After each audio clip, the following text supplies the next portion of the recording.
The holidays, one of the best times of the year.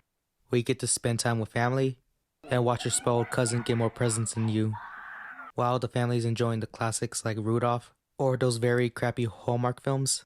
Virgins like you and me go on the internet and talk about the most important things in life, like why are we here, or whether or not Venom has a 19-inch cock. Without further ado, let's get into my top 10 of 2023. That's right, 2023. Why not 2024? I'll get into my reasons later. As for why am I doing a 2023 list at the end of 2024? Well, it's mostly because I've seen a whole bunch of movies in 2023 I found to be really good to amazing, and to be honest, 2023 was a bit of a mixed bag, as a lot of the mainstream films that came out that year weren't that good. So what I did is watch some films that maybe some of you might never heard of and possibly spike your interest. Even if you've seen some of these films, my list isn't going to include a re-release of an 80s film because I'm not that lazy to watch more movies. Also, this is my list. I don't want to hear, where is Oppenheimer? Because, well, even though I thought that movie was alright, I didn't love it as much. I try to strike a balance of how much I had fun and films that impressed me to where I love and appreciate them. And yes, this video is starting to sound a bit similar to a YouTuber I have mixed feelings on. Without further ado, let's get into the honorable mentions on the list. At number 22 on our list we have... Yeah, that's right, number 22. At number 22 on our list, we have The Boy and the Heron. A boy struggling in a new town after his mother's death, as he enters a fantasy world with the help of a heron. This is one of those films that, even though I think this is not one of Hayao Miyazaki's best, but this is Miyazaki's most personal. Some parts of the story are confusing. It does have a nice conclusion, and especially when it comes to the themes of life and death. The voice cast in this movie is very excellent, especially the English dub, and I do like the characters that these people play, especially the main lead. The soundtrack is really good, especially the song Spinning Globe. And of course, the beautiful animation by Studio Ghibli. Even though this is really low on the list, I still feel like this is a really good film, especially if you love animation. At number 21 on the list, we have The Killer by David Fincher. This is one of the more divisive films of 2023, but honestly, I really dig this movie. Without getting any spoilers into the plot, this is mainly about a killer who waits for his next target. One aspect I really didn't expect was the slow pacing, and trust me, this film is really slow, but personally, this didn't affect my viewing experience, as I was really engaged into the story. My biggest pro, but also my biggest con about this movie is the performance by Michael Fassbender as the killer. Now, he does a really good job with this, but at the same time, there are certain parts of the dialogue where I couldn't take it serious and I started laughing. But even with that, he does give an amazing performance, and the rest of the acting is pretty solid for the most part. If you're not into slow pacing films like this, I wouldn't really recommend this, but for those who do enjoy slow pacing films, this is a good one to watch. At number 20 on our list, we have Tetris. The trailer for this movie looked alright, but I had no interest to this until I got a free subscription to Apple TV Plus, and my god, this is such a blast. Now, it is loosely based on a true story about a guy trying to get the rights to Tetris from Russia. With a story like that, how can you make it interesting? Well, they found a way. There are certain points in the movie that are inaccurate to the real life story, but that was a great sacrifice because thanks to the solid performances, this became one of those films I really personally connected with, and I'm someone that really loves video games, and this is one of the better video game movies out there. I just hope one of these days this movie gets a Blu-ray release, but for now, if you have Apple TV Plus, give this a watch. At number 19 on our list, we have Anatomy of a Fall from France.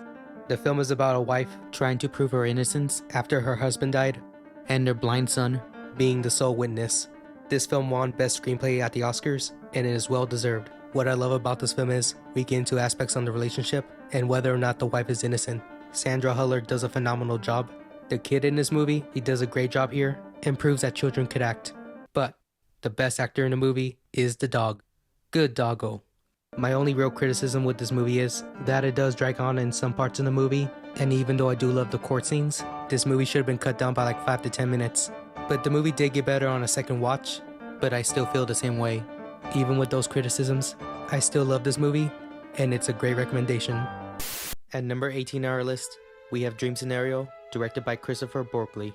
This stars Nicolas Cage, as he plays this guy in a strange phenomenon where he's been showing up in everybody's dreams around the world. At first everything is okay, but then it causes chaos among his family and his life. I love this concept as it reminds me of the creepypasta This Man. Everyone's performance is really good, but Nicolas Cage steals the show here. I just love how he plays this pathetic loser, but as soon as everything falls apart, I start to feel sorry for his character. I love the story here, and it has a great commentary about cancel culture, which nowadays, it is very relevant. Like for example, I can't say the word faggot unless I'm a homosexual without being censored. Oh wait. Anyway, the only main issue I have with this movie, it has to do with the last 15 minutes, which are a bit confusing, and I do have my own theories on why it was like that, but for casual viewers, this will be very off-putting. Despite that issue, I highly recommend this movie. At number 17, we have Napoleon. This is another divisive film, and if I could really say anything negative, I wish this film was a lot longer because I can tell that there are certain points that could have been expanded on. Anyway, this is just a historical drama about Napoleon, and usually I'm very picky on historical dramas, but this one, I really had a great time, and I was highly invested in the story. Joaquin Phoenix gives a great performance as always. The other actors in the movie do a fine job, nothing Oscar worthy, but doesn't really have to be. The action scenes are really good.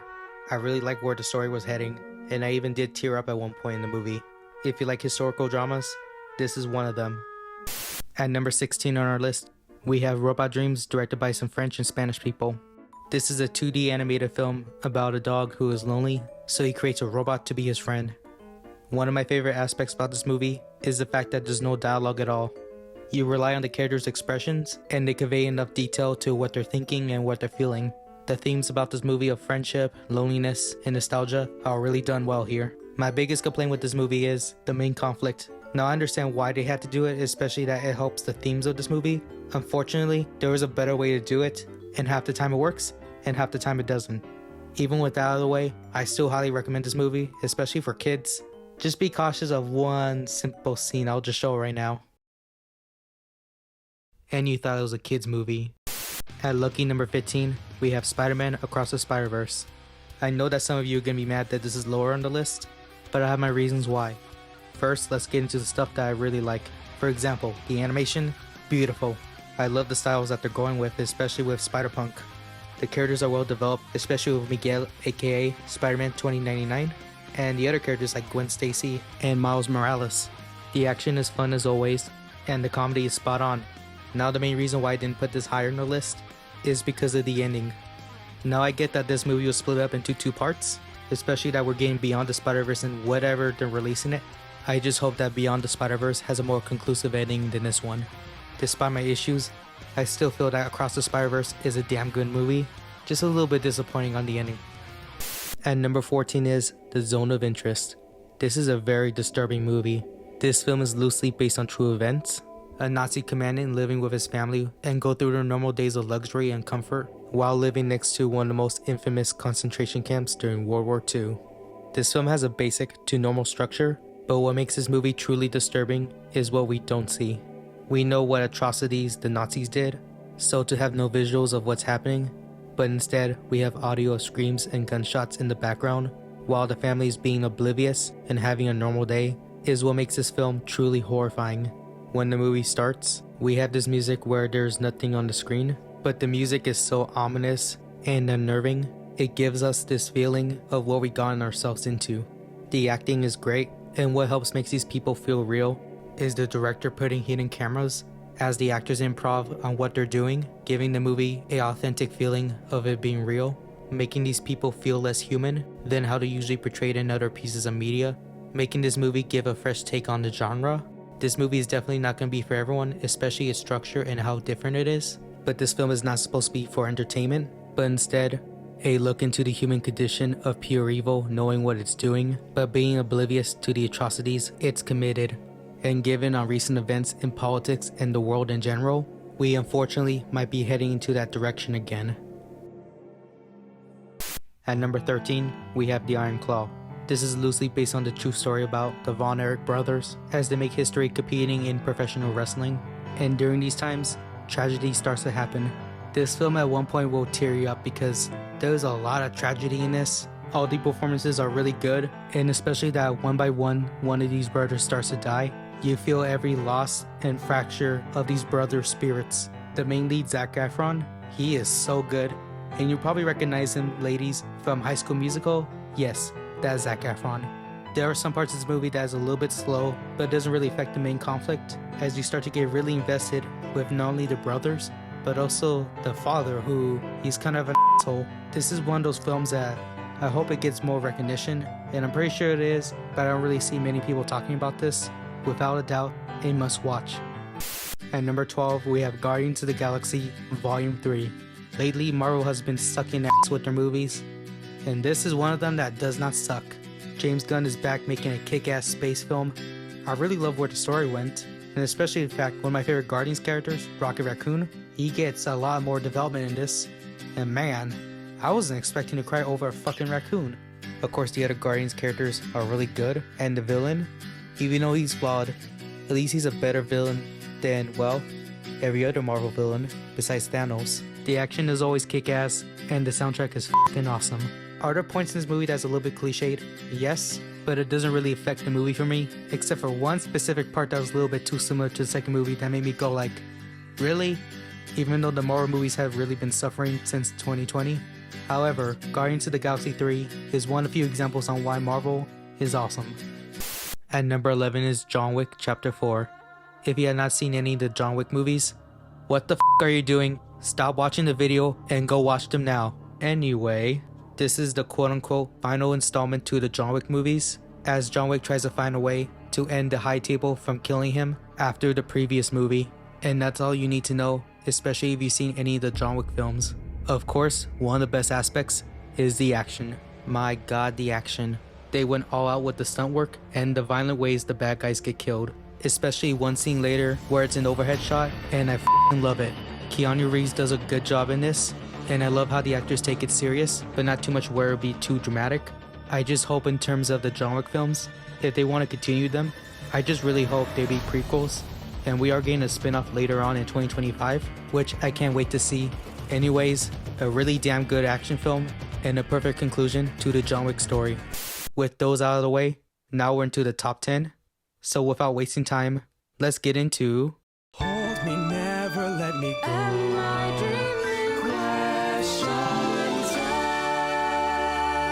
Hey, what's up? Barbie. This is a movie I wasn't really expected to love, and especially the fact that this is all girly and all that shit. But somehow, in some way, this movie really touched my heart. The comedy is really great in this. I love Margot Robbie's performance as Barbie. She plays the type of character that we always see in every other movie. This is more or less making fun of the Barbie brand, but also giving it respect. And of course, Ryan Gosling, who is a way better performance than a certain actor. I'm just gonna say it. He was way better than Robert Downey Jr. from Oppenheimer. The other performances are really done well here. The soundtrack in this is really good for the most part. I really like that one song that was sung by Billie Eilish. Although I really do like the song and I understand why it won the award for best song, there is one certain song that I love way more than that, and that is I'm just Pete and I like jugs. There's so much I love about Barbie that I could talk about it all day, but there's one thing that I personally don't like.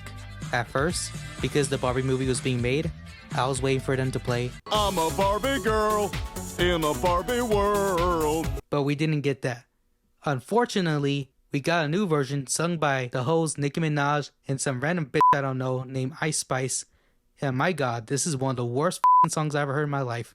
I hate it so much that every time I watch this movie, and when we get to the credits, I just mute the movie entirely, and I just play the Barbie song I know and love. Despite that issue, Barbie is such a fun time for both casual viewers and cinephiles.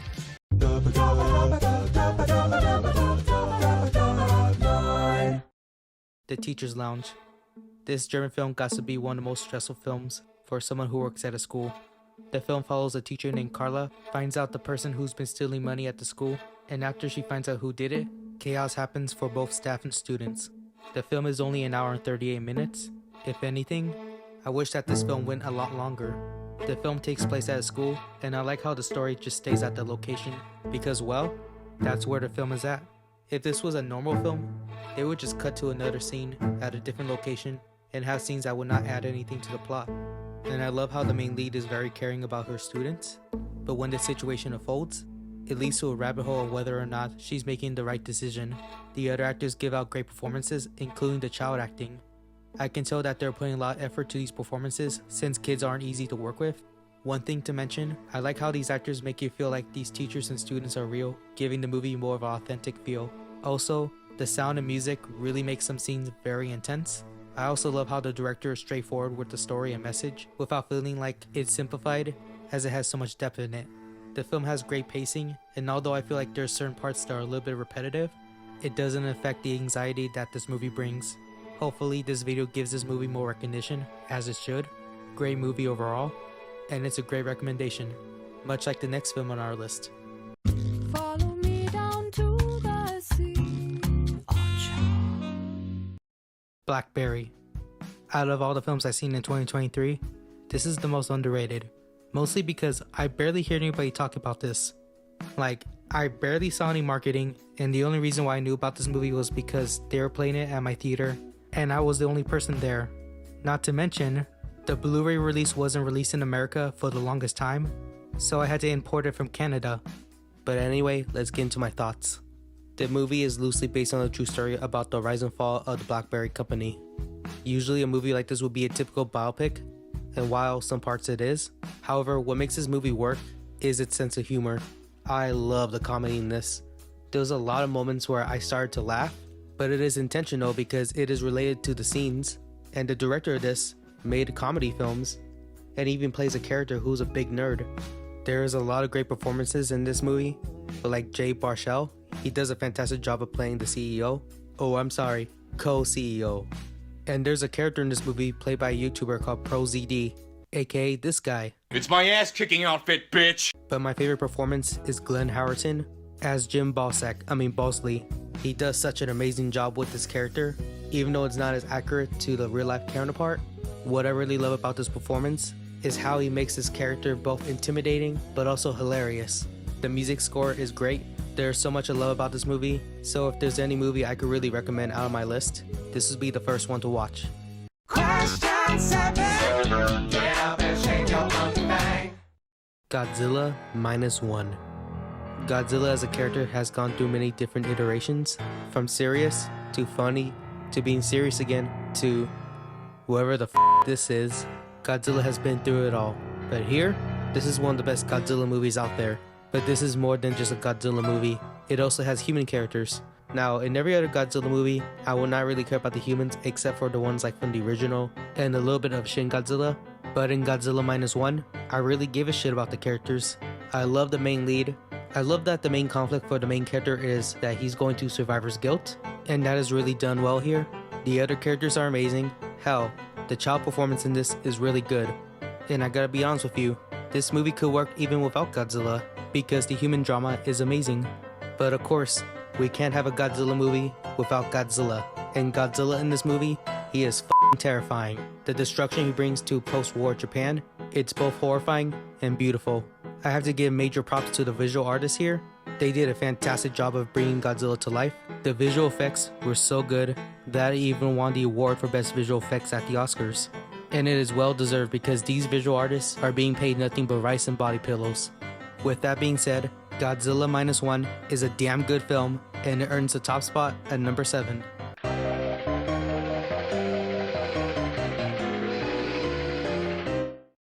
Neona. A knight named Balthasar, who was framed for murdering the queen of his kingdom. He gets help from a shapeshifter named Neona to get to the bottom of this. To me, this is the best animated movie of the year.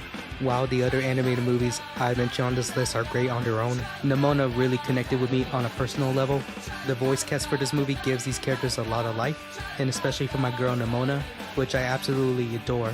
With her chaotic personality, she is definitely my type. There is only 2 characters I feel like could have been written better, but that doesn't really weigh down the film, especially when we get to the 3rd act. There was one moment in particular that broke me down into tears, and because of that moment, I had to pause the movie. Not only this is an amazing movie, but this is a one big f*** you to Disney, as originally this was made by Blue Sky, but Disney shut down the studio in 2021. And even when this movie was being made at the time, Disney tried to remove any of the LGBT themes in this. which is such bullshit because the LGBT themes for Neona is very important. Neona herself is a representation of trans people. As soon as Neona was cancelled, we all thought all hope is lost until Netflix decided to not be a dumbass for once and revived the project and giving us a tremendous movie with great characters, mature themes, an interesting premise, and overall a great send-off to a studio that showed true potential to why animation is more than just for kids.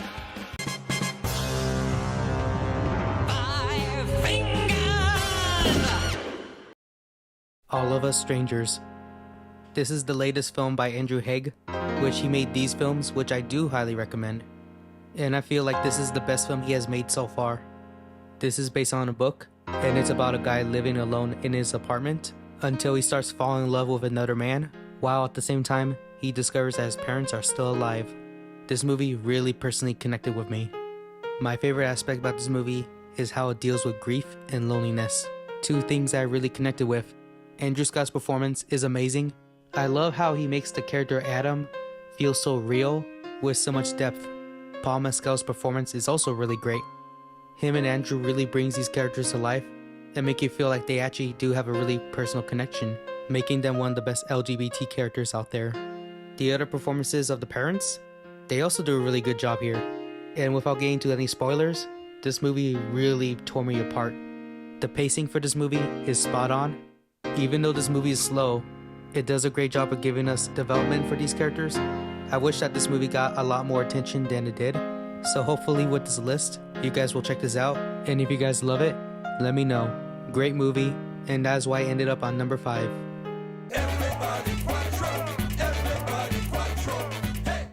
Poor Things.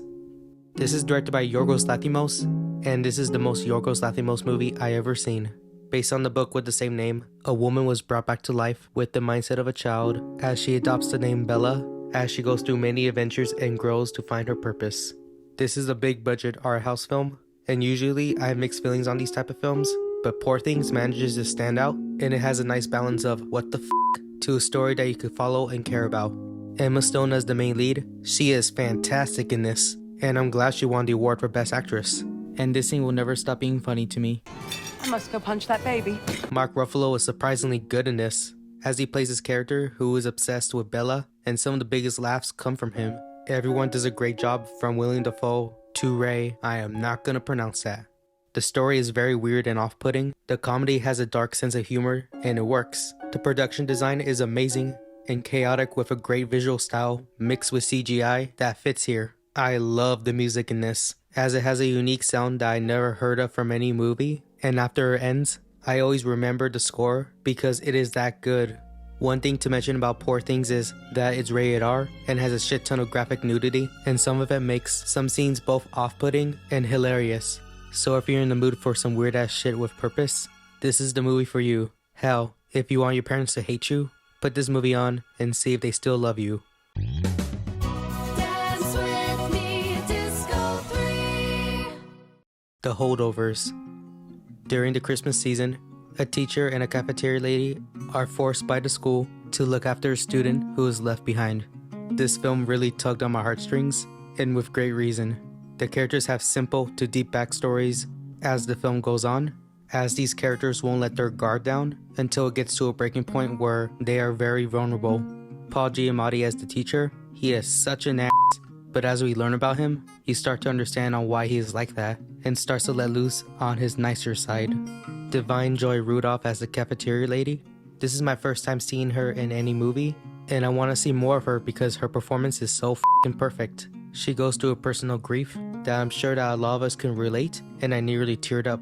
But Dominic Sessa, who plays the student, he's so good, and this is his first time acting. The character he plays is a troubled, pain in the ass kid, but his character gets so good during the second to third act. So good, in fact, that I can't help but find somewhat of a personal connection to. The movie's aesthetics of being filmed like it was from the 1970s, with the camera work to the audio, and it really pays off, feeling like it's a movie from the 1970s that never got released. There's so much to love about this movie, from the comedy to the drama, that it's an easy recommendation. And I'll be sure to watch this during the Christmas season.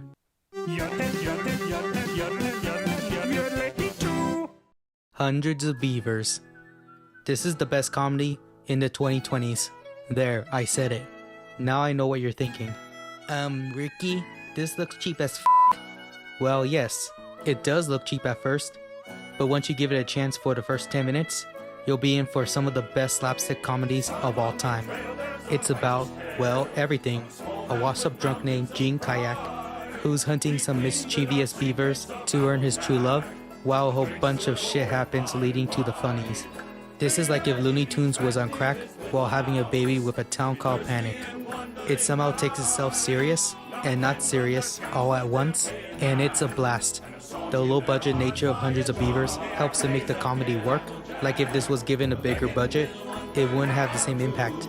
The creative decisions that director Mike Cheslick and actor Ryan Brickson do makes me feel inspired to create or do stuff like whatever is lying around, or just have fun, much like me making this video. The comedy is absolutely absurd while doing new things to surprise the audience. And if you don't laugh once at this movie, you clearly don't have a soul. The music is so damn good and uses a few notable songs that I recognize and use really well here. The visual style is beautiful, some of it is on location and some of it is in green screen, and uses those techniques and locations to make the comedy work. This is the perfect movie to play during a party or watch it with friends while drunk. And I did watch it with a friend, and we didn't realize that we went to a screening where the director and the actor were there. Here's a clip of it. Destroy the Beavers! Where do you think you're going? Riley, kill him before he gets to me! Anyway, this is a movie that's going to inspire many of you working with a low budget, and it's the perfect movie to be on the list, and one of my favorite films of all time. And this movie would have been number one if it wasn't for